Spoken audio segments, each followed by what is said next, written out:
Hey friends, it's Len here from 1A Auto. So winter's coming, that means inclement weather and of course colder temperatures. There's a lot of things on your vehicle you're going to need to think about, so let's go over a few right now.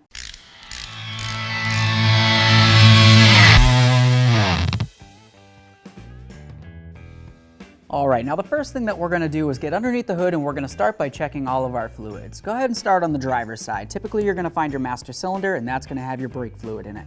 Go ahead and take a look from the side and you'll see where the maximum line is. You can also open the cap and make sure that it looks as though it's clean and clear. Typically, if the fluid starts getting dark brown in any way, it's time for a flush. Moving along, you'd want to check your oil level.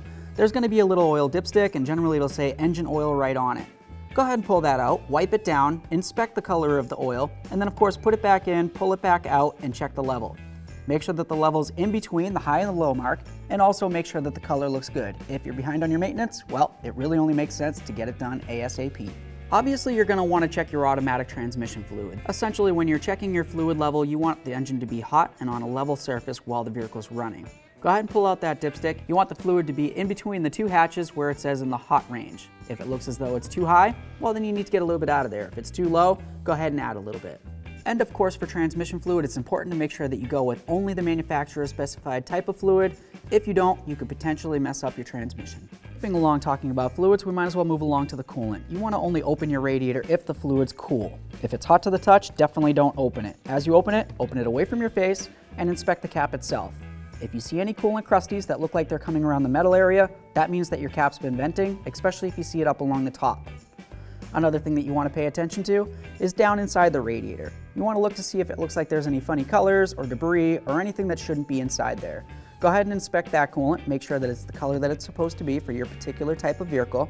And then of course, if you have something that you could test the coolant, you want it to be testing at approximately -32.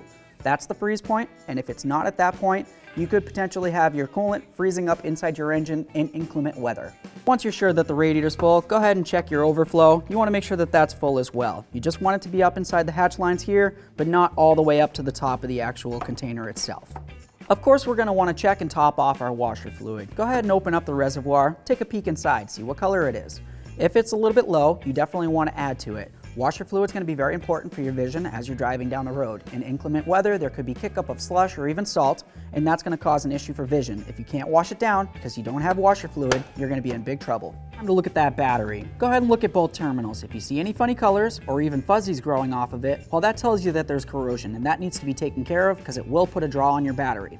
Also, while we're looking at the battery, if you have access to a multimeter, set it to 20 volts right here, and then we're going to test the voltage, and we want to make sure we have at least 12 volts, preferably 12.4. So this one looks really good, 12.36. That's telling me that the battery's doing just fine, but if I was floating around the 12 or even in the 11s, without even the weather being cold, that's going to tell me that the battery's in poor condition and it needs to be either serviced or replaced. This looks good, let's cover it back up. Take a peek at that fuse box. Just make sure you don't see any mouse nest in here or anything like that. This looks really good as well. Make sure you close it back up so it's sealed. Let's move along to checking that air filter. Go ahead and lift up your service box here. We're going to take a look at the air filter, pull it right out, and look in between these areas here. If you see a whole bunch of dirt or debris, well then you want to replace it. This doesn't look very bad at all. Something else I like to mention about the air filters though, is as the weather gets cooler, mice tend to like to make a little nest up inside your housing here. So if you look down inside the bottom of the box, you might end up seeing a whole bunch of acorns or mouse nest or anything like that. If there is, you need to make sure you service that and double inspect your filter. If it looks as though a mouse has chewed through it in any way, you need to replace it ASAP. Do not drive your vehicle with a hole in the air filter. Something else to talk about that involves your air intake system would be your mass airflow sensor. Not every vehicle is going to have one of these right out in the open, but if you can unbolt it from where it is located, go ahead and take it out and inspect it. If it looks as though the little piton in there is dirty, you need to go ahead and clean it down. You would do that with something as simple as a mass airflow sensor cleaner, but definitely don't use a regular parts cleaner. Once you have it clean, go ahead and reinstall it. Now looking along your engine where all your pulleys are, you're going to see your serpentine belt.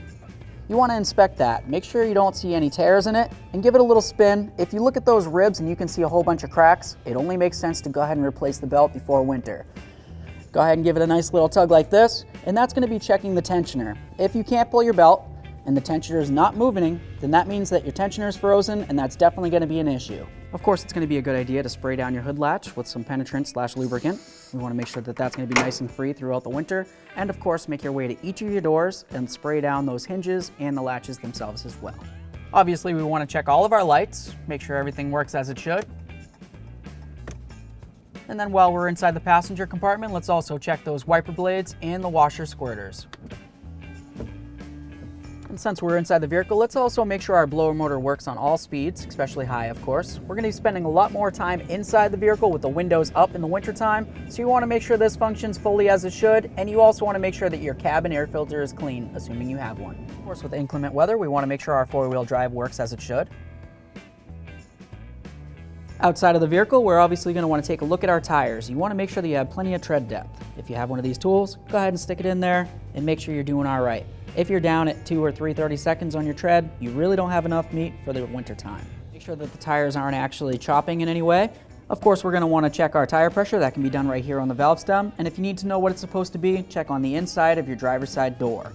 Take a quick peek through your wheels at your brakes. If it looks as though they're worn a little low, it only really makes sense to go ahead and remove your wheel and inspect the brakes more thoroughly. Of course, if you can jack up the front end of your vehicle so the wheel's off the ground, check the front end.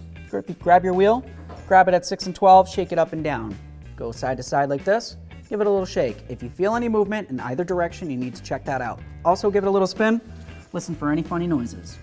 Now, if you felt as though you wanted to get down on the ground, it really only makes sense to just kind of give everything an overall look over. You want to check to see if you have any leaks any place, because obviously any chemicals spilling down on the ground is going to be very bad overall. It also kind of lets you know if you're going to be losing lubricant over the winter. With that said, you want to check your front differential, assuming you have a four-wheel drive, the transfer case in the center of the vehicle, and all the way at the back. If you have a rear-wheel drive or four-wheel drive, you're going to have your rear differential. You need to make sure you check all those fluids. Also, some of your vehicles, especially if you have a pickup truck of some sort, are going to have a drive shaft like this. Typically on the drive shafts, they're going to have a U-joint that looks a lot like this area here, and a lot of times, if they're aftermarket U-joints, they're going to have grease fittings on them. Anything that has a grease fitting needs to be greased. With that said, a lot of times in the front end of your vehicle, you should potentially have grease fittings there as well, such as maybe on your ball joints or even on your tie rod ends. More than likely, you're going to have some axle CV boots like this. If you do, you want to make sure that they're not ripped or hard in any way. And of course, take a look at your front struts. You should have coil springs on the front. If they're broken, you need to replace the whole thing as a unit, and typically you do it as a pair. And of course, while you're under your vehicle, you might as well go ahead and check your spare tire, because if it's underinflated, you're obviously going to have an issue.